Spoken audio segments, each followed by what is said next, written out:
Imagine standing in a place where there is nothing but ice, snow, and a wind so cold it feels like needles on your skin. You haven't eaten in weeks, maybe even months. Your stomach is completely empty, and you are so tired you can barely walk. Right in front of you, there is a giant group of animals that can provide enough food for a long time. But there's a problem. These animals are massive. They have skin as thick as a car tire, and they have long, sharp tusks that could end your life in 1 second. This is the reality for a polar bear in the Arctic. It's not just a hunt, it's a desperate fight to stay alive in one of the toughest places on Earth. Today, we're going to look at what happens when the king of the ice meets a wall of giants. The Arctic is a beautiful place, but it is also very cruel. Usually, a polar bear hunts seals on the ice, but when the ice melts, they have to find other ways to survive. Our bear today has just finished a very long swim. He is exhausted, his muscles are aching, and he is starving. He has landed on a rocky beach filled with hundreds of walruses. A single walrus can weigh over 2,000 pounds. They are like living mountains of meat, but they are far from helpless. Even though the bear is the largest land carnivore in the world, he looks small compared to these giants. As the day goes on, a thick fog begins to roll in over the island. This is actually a good thing for the bear. Walruses don't have very good eyesight, so the bear can use the fog as a curtain to get closer without being seen.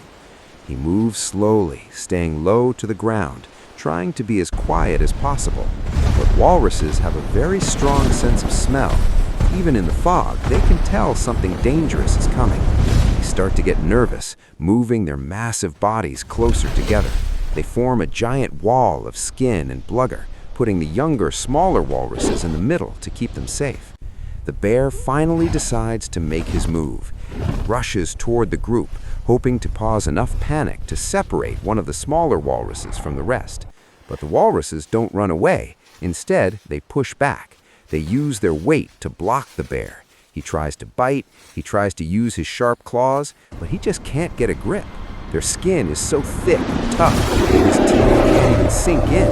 This is a perfect example of why a polar bear fails to hunt walruses so often. It's not about a lack of strength, it's about the incredible defense of the walrus. The bear is getting more and more desperate now. He knows that if he doesn't catch something soon, he might not have the energy to try again. He starts running from one side of the herd to the other, looking for any weak spot, any opening at all.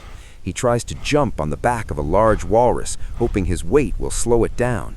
But the walrus is much stronger than it looks. It shakes him off like he's nothing more than a small bug. The bear is panting now. His tongue is hanging out, and you can see the frustration in his eyes. Suddenly, the whole herd starts moving toward the water. Walruses are clumsy on land, but in the water, they are incredibly fast and powerful. The bear knows he has to act fast before they escape. He launches himself at one walrus near the edge of the sea. He grabs onto its neck and tries to pull it back, but the walrus just keeps moving. It drags the bear across the rocks and right into the freezing waves. Once they are in the water, the bear has no chance. The walrus is in its element, and the bear is just trying to stay afloat. The bear eventually has to let go. He swims back to a small rock and watches as the entire herd disappears into the deep blue ocean. He is left alone, soaking wet and still completely empty-handed. The hunt is over, and he has used up almost all of his remaining energy. It's a sad sight to see such a powerful animal look so defeated. But this is how nature works. It doesn't care who is the strongest or who is the hungriest. It only cares about who can survive the day.